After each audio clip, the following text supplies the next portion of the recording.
Bismillah walhamdulillah wassalatu wassalam ala rasulillah wa ala alihi wa sahbihi wa man wala. Rabbi shrah li sadri wa yassir li amri wahlul 'uqdatan min lisani yafqahu qawli. Mes frères et sœurs, on continue l'explication du livre Mukhtasar al-Akhdari et aujourd'hui bi'idhnillah on entame les postures dans la prière. Les postures dans la prière. L'auteur nous dit la prière canonique comporte 7 postures que nous allons indiquer dans l'ordre. 4 postures sont formellement obligatoires. 3 postures sont recommandées. Elles concernent le fidèle malade. Alors, premièrement, l'auteur nous dit on se tient debout sans s'appuyer sur ou contre quelque chose. La première chose que tu dois faire, mon frère ainsi que toi, ma soeur, c'est quand tu pries sans t'appuyer sur quelque chose. D'accord? C'est-à-dire, quand tu fais la salat, tu ne pries pas et tu es adossé à un pilier ou quelque chose comme ça. Tu pries sans être appuyé sur ou contre quelque chose. Ici, l'auteur nous parle du cas du malade. Quand il ne peut pas se tenir debout, qu'est-ce qu'il doit faire? Eh bien, on va voir qu'il y a 4 postures obligatoires et après 3 qui sont recommandées. Pour ce qui est des postures obligatoires, il nous dit 4 postures sont formellement obligatoires. On se tient debout sans s'appuyer sur ou contre quelque chose.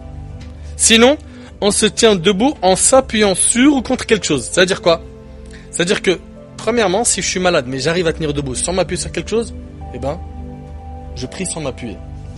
Deuxième cas, je n'arrive pas à tenir debout à cause de ma maladie, sauf si je m'appuie sur quelque chose. À ce moment-là, tu ne t'assois pas.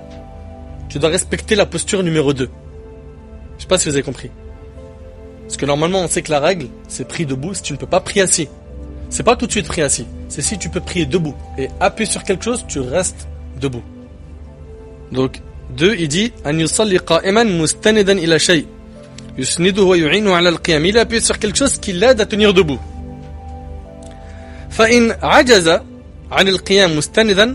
Si sa maladie l'empêche de prier debout, appuyer sur quelque chose, à ce moment-là, qu'est-ce qu'il fait? Il s'assoit. Et c'est la 3e posture. Sinon, on s'assoit sans appui. Donc, il nous dit انتقل إلى المرتبة الثالثة وهي أن يصلي جالسا مستقلا غير معتمد على شيء. 3e cas, on a dit, c'est il s'assoit sans s'appuyer sur quelque chose. Maintenant, si s'asseoir sans s'appuyer sur quelque chose, ça lui est difficile à cause de sa maladie. Qu'est-ce qu'il fait? Il s'assoit et il s'appuie sur quelque chose. Ça va, c'est compris? Donc pour les 4 postures, elles sont faciles. D'accord? Premier cas, c'est debout sans s'appuyer sur quelque chose. Deuxième cas, debout en s'appuyant sur quelque chose. 3e cas, assis sans s'appuyer sur quelque chose. 4e cas, assis en s'appuyant sur quelque chose. S'il n'arrive pas à s'asseoir sans s'appuyer sur quelque chose, sa maladie elle est trop importante, il n'arrive pas, il a du mal. Donc là il passe à la 4e étape. C'est quoi? C'est qu'il s'assoit en s'appuyant sur ou contre quelque chose. C'est bon? Allah tabarak wa ta'ala nous a donné l'ordre de nous tenir debout. Dans la prière, Allah ta'ala, il a dit « Wa qumu lillahi qanitin » Tenez-vous debout devant Allah avec humilité. فعلى هذا أن من كان قادرا على حالة الاستقلال وانتقل إلى حالة دونها فصلاته باطلة. Quiconque peut prier sans s'appuyer sur quelque chose et s'appuie sur quelque chose, sa prière elle est invalide. Sa prière elle est invalide. Il devra la rattraper. Dans le hadith que vous connaissez, on l'a cité plus d'une fois, hadith Imran ibn Husayn radiyallahu anhu, قال كانت بي بواسير, il avait des hémorroïdes. فسألت رسول الله صلى الله عليه وسلم عن الصلاة, il a questionné le prophète sallam concernant la prière. Le prophète sallam il a dit صلي قائما, prie debout. Si tu ne peux pas, prie assis. Si tu ne peux pas, prie sur le côté. Très bien. Excellent. Ibn Battal rahimahullah, en commentant ce hadith, il nous dit هذا الحديث في صلاة الفريضة. Il nous dit que ce hadith concerne la prière obligatoire. والعلماء مجموعون أنه يصليها كما يقدر حتى ينتهي به الأمر إلى الإماء على ظهره أو على جنبه كيفما تيسر عليه. Les savants sont unanimes que la prière doit être accomplie de la manière qui nous facilite d'accomplir la prière. Je parle ici de quelqu'un qui est malade, qui est incapable de se tenir debout. Donc s'il ne peut pas, il prie assis. S'il ne peut pas, allongé. Allongé sur son côté. Il te dit فَإِنْ صَلَّ عَلَى جَنْبِهِ كَانَ وَجْهُهُ إِلَى الْقِبْلَةِ عَلَى حَسَبِ دَفْنِ الْمَيِّتِ. Si il prie et il est sur son côté, il faut que son visage il soit en direction de la Qibla. Ça c'est si il prie en étant allongé. Vous suivez? Et quand on prie allongé ou assis, eh ben c'est pas on bouge les yeux, hein. C'est on bouge la tête pour le ruku' et le sujoud. C'est-à-dire la personne elle est incapable de se prosterner. Elle va faire ce qu'on appelle al-ima. S'il vous plaît, apprenez ça par cœur parce que il y a des gens qui font n'importe quoi sur ce sujet, je l'ai déjà vu dans des mosquées. Ça veut dire quoi l'ima? Ça veut dire que pour l'inclinaison, il bougera la tête en l'inclinant vers l'avant. D'accord? Et il redressera sa tête pour se relever de l'inclinaison. Et pour la prosternation, il inclinera sa tête un peu plus que ce qu'il avait fait pour l'inclinaison. D'accord? Ça, c'est ce qu'on appelle l'ima. C'est ça l'ima. C'est le fait de bouger sa tête pour l'inclinaison et la prosternation. C'est clair? Maintenant, si la personne est allongée sur son côté, ici Ibn Battal, rahimallah, il nous dit que son visage soit en direction de la Qibla. C'est bon? Ça, c'est s'il est allongé sur son côté. Wa in salla ala dhahrihi. Maintenant, s'il prie et il est allongé sur son dos. Kanat rijlah fi qiblatihi. Donc, ses pieds, c'est eux qui sont en direction de la Qibla. Yumi bi ra'sihi ima'an. Il bougera sa tête pour l'inclinaison et il bougera sa tête pour la prosternation. S'il est incapable de bouger sa tête, il peut pas. Sa maladie est trop importante, bah, ça sera avec ses yeux. Il passe pas à l'étape suivante tant qu'il peut faire celle d'avant. Après, il y a un point. Man salla jalisan. Ça, c'est un point qui va peut-être vous étonner. Quiconque prie assis. Comment il prie assis? Il prie assis en tailleur. Celui qui prie assis priera en tailleur. Et lorsqu'il fera le recours, il mettra ses mains sur ses genoux. Ibn Abd al-Hakam préférait qu'on s'assoie comme on le fait lors de la position entre les deux soujouds. Il changera de position au moment de faire son soujoud et lorsqu'il se lèvera pour faire la troisième, il changera de position en se mettant en tailleur.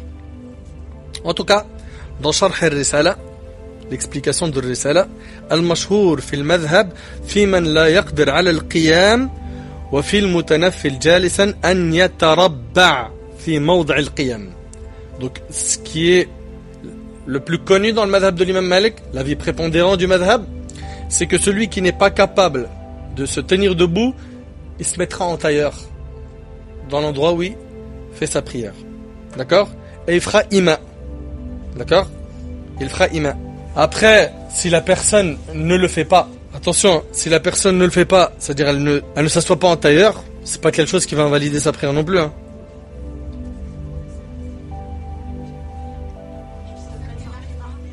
Comment? Elle s'assoit pas, elle s'assoit sur la chaise normale ou voilà. D'accord? Donc voilà, la personne qui ne peut pas prier debout, elle prie sur une chaise. Ok? Elle prie sur une chaise. Ensuite, l'auteur nous dit il faut obligatoirement respecter cet ordre. Le fidèle qui est en mesure de prier en observant l'une de ces postures, mais qui adopte la posture qui est en dessa, verra sa prière invalidée. Ensuite, 3 postures sont recommandées, elles concernent le fidèle malade. Il peut soit prier en s'étendant sur son côté droit, d'accord? Soit prier en s'étendant sur son côté gauche, soit prier couché sur le dos.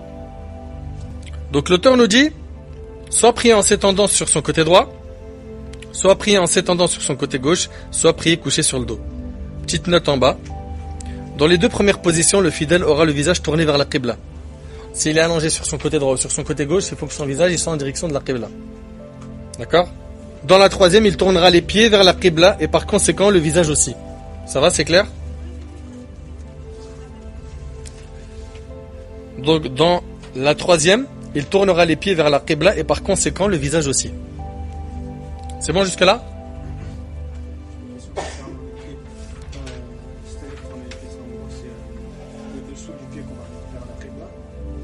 C'est ça, ouais. C'est ça.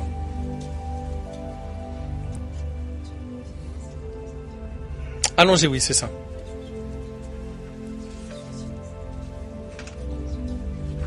Ouais. Non, mais tout ça, c'est pour le malade. Toutes ces positions, c'est pour le malade. Voilà.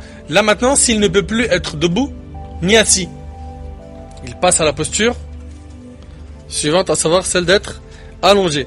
Et quand il est allongé, soit il est sur son côté droit, soit sur son côté gauche, soit sur le dos. Côté droit ou côté gauche, on a dit le visage en direction de la Qibla. S'il est allongé sur son dos, les pieds seront tournés vers la Qibla et le visage aussi. Ça va jusque là? En fait, comme il nous le dit dans le bouquin, on prie sur le côté droit. Si je peux pas, c'est-à-dire ma maladie m'empêche, ben sur le côté gauche. Si je peux pas, sur mon dos. Et par contre, il y a un point important, c'est que si jamais il ne respecte pas cet ordre, c'est-à-dire il prie direct sur son dos ou sur le côté gauche, la prière elle est quand même valide. Et il y a une position qu'il faut vraiment éviter, c'est le fait de dormir sur son ventre. D'accord, il y a même des hadiths qui condamnent cela dans la sunna, sauf si la personne a une douleur qui ne peut s'apaiser que de cette manière. Dans le cas contraire, elle ne dort pas sur son ventre, oui.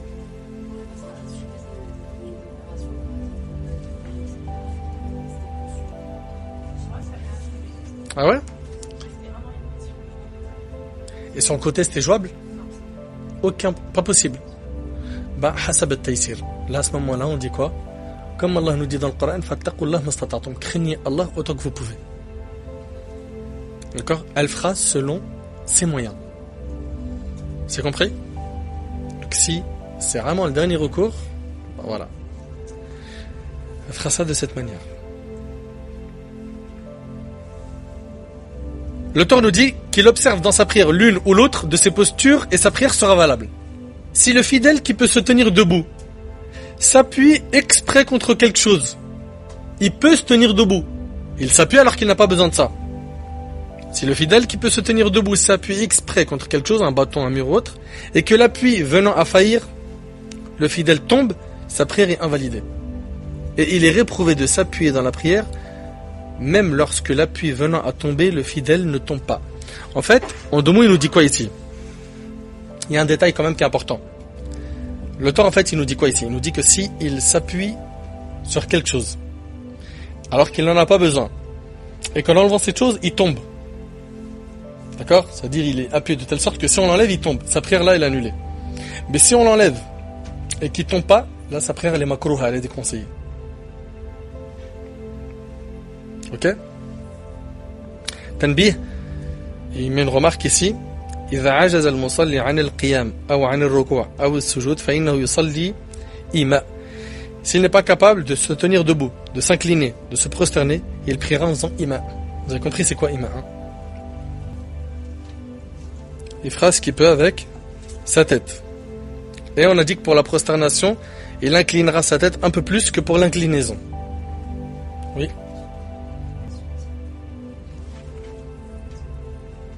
C'est-à-dire moi je suis capable de tenir debout, j'ai pas besoin de m'appuyer sur quelque chose parce que j'ai la pêche, j'ai la santé. Je m'appuie, mais si c'est quelque chose en fait en l'enlevant je tombe, c'est-à-dire que je me suis appuyé de telle manière à ce que si on l'enlève je tombe, et ben ça c'est quelque chose qui annule la prière. Ensuite l'auteur nous dit pour la prière surrogatoire, celui qui peut la faire debout peut aussi la faire assis. Mais dans ce cas, il n'obtient que la moitié de la récompense divine accordée à celui qui prie debout. C'est-à-dire quoi? C'est-à-dire que je suis en capacité physique d'accomplir la prière debout. J'ai pas de problème de santé. Mais je vais prier la prière surrogatoire assis. J'ai la moitié de la récompense. J'ai la moitié de la récompense. Et le prophète, alayhi salatu wassalam, dans le hadith de Imran ibn al-Husayn, le hadith il est rapporté par Ahmad, عمران رضي الله عنه dit سألته عن صلاة الرجل وهو قاعد فقال من صلى قائما فهو أفضل. Le prophète sallallahu alayhi wa sallam il a dit concernant la prière de celui qui est assis, il a dit celui qui prie debout c'est ce qui est le mieux. ومن صلى قاعدا فله نصف أجر القائم. Et celui qui prie assis, il a la moitié de la récompense de celui qui prie debout. Alors, s'il vous plaît, rapidement, j'ai besoin de synthétiser ça avec vous. Prier debout, c'est une obligation chez les 4 écoles. Je suis incapable à cause d'une maladie, je prie assis. Si je peux pas prier assis, je prie allongé. Côté droit, côté gauche, sur le dos, on a vu, côté droit, côté gauche, le visage en direction de la Qibla, les pieds, etc. D'accord? Maintenant, si moi, je ne suis pas malade, C'est-à-dire que j'ai la capacité de prier debout. Et je prie assis, une prière obligatoire. La prière, elle est invalide. Et si je prie assis, une prière surrogatoire, là, dans le hadith, il nous dit qu'on a la moitié de la récompense. Elle reste valide, mais j'ai la moitié de la récompense. Une question. S'il est malade et qu'il ne peut prier la surrogatoire qu'assis, il a la moitié de la récompense? Non, il la complète. Ça va? C'est clair pour ce point? C'est bon? Le fidèle peut commencer la prière surrogatoire dans la position assise et se lever ensuite, ou inversement, sauf s'il a dès le début eu l'intention de la faire dans la position debout, et il lui sera dans ce cas interdit de s'asseoir. Donc il peut commencer la prière surrogatoire dans la position assise, surrogatoire, assise, ou inversement, sauf s'il a dès le début eu l'intention de la faire dans la position debout, et il lui sera dans ce cas interdit de s'asseoir. C'est tout. Oui. Il a la niya dès le début, bien sûr. Il a la niya dès le début.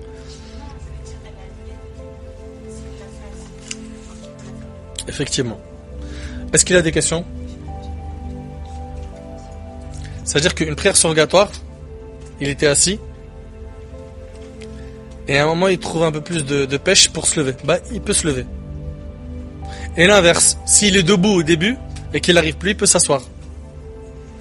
Sauf s'il a eu l'intention de la faire dans la position debout. مستثنى من قوله فيجوز للقادر على القيام من الصلاة يعني أنه إذا دخل الصلاة النفل بنية القيام فإنه يمتنع جلوسه فيها بعد ذلك. Ouais. Sauf s'il avait l'intention dans sa prière, ok, dans la niya dès le début, de prier tout debout. Là, il doit rester debout. Mais s'il n'avait pas eu de niya, c'est juste il va prier selon ce qu'il peut. Il a la niya de prier ce qu'il peut. Donc là, de debout, il peut passer à assis. D'assis, il peut passer à debout. Dans la prière surrogatoire, on parle. Hein.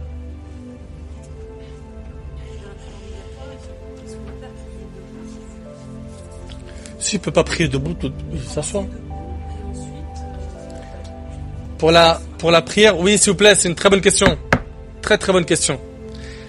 Donc pour ce qui est de quelqu'un qui peut quand même faire takbirat al-ihram debout, lui, il faudra qu'il fasse takbirat al-ihram debout et après il s'assoit.